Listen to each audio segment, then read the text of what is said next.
perceive your high profile accounts are a form of your crown jewels. I gotta assume knowing your high profile accounts is a hell of a lot easier in terms of determining that crown jewel versus your sort of database crown jewels. What do you think? High profile individuals, actors or politicians or what have you, those are all critical accounts that we want to protect.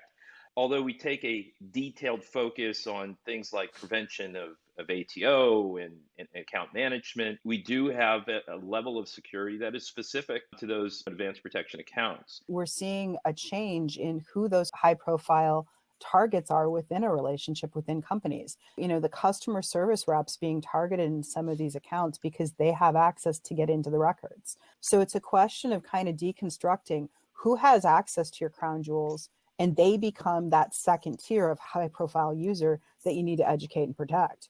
A lot of the work going on the back end today is around, bot defense and automated platform attacks specific to different type of account theft. It all starts with accounts, with monitoring enabled into automated defense capabilities, and then being able to react quick to those things. We're seeing a lot of spoofing of trusted accounts. And while that's not new, what we're finding is a much higher level of sophistication in that type of attack.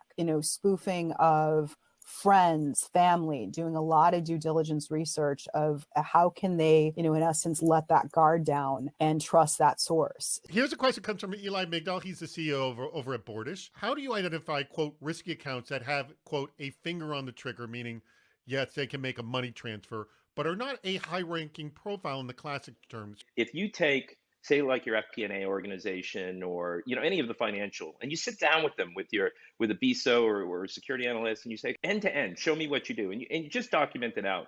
And then you go down and you look at the subsystems they're using. You pretty quickly get a really good gap analysis, and you also get an understanding of what are the trigger points. A lot of companies go straight to let's just fix the problem and not look at the assessment piece.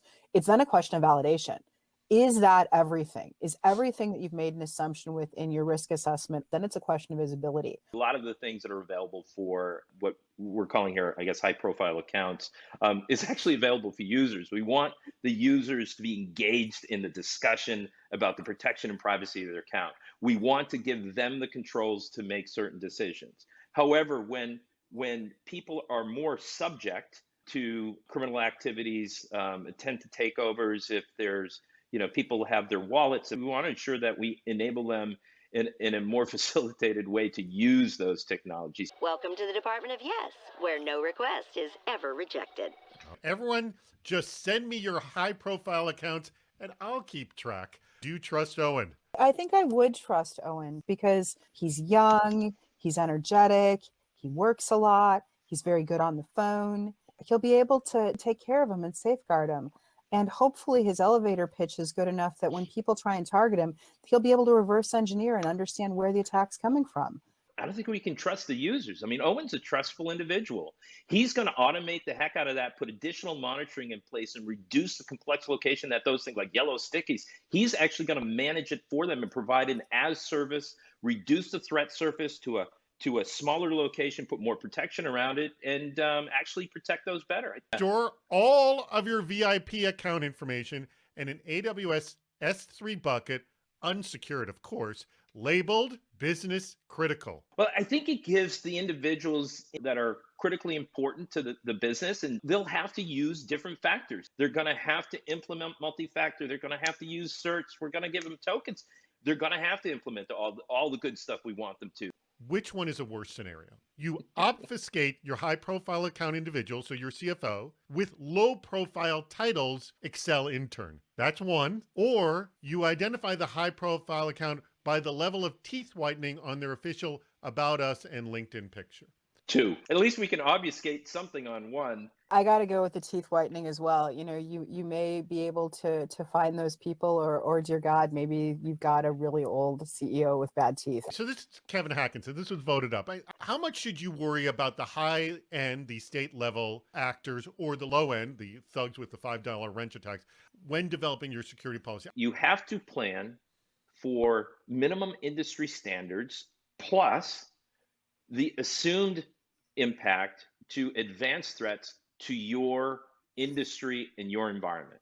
In every single different domain or industry, you have a specific threat profile. In my 30 years of law enforcement and security, I've never seen anyone just attack an account without trying to get at something. It's a Mm. means to an end. So if you remove the end, you typically remove the attack. Understand your threat surface. Understand the threats inbound and what's over the horizon outside your environment. Then do that end to end risk review. Transparency is good. Make sure people understand how you protect them, make sure they understand how they protect themselves, and share that information to educate the world.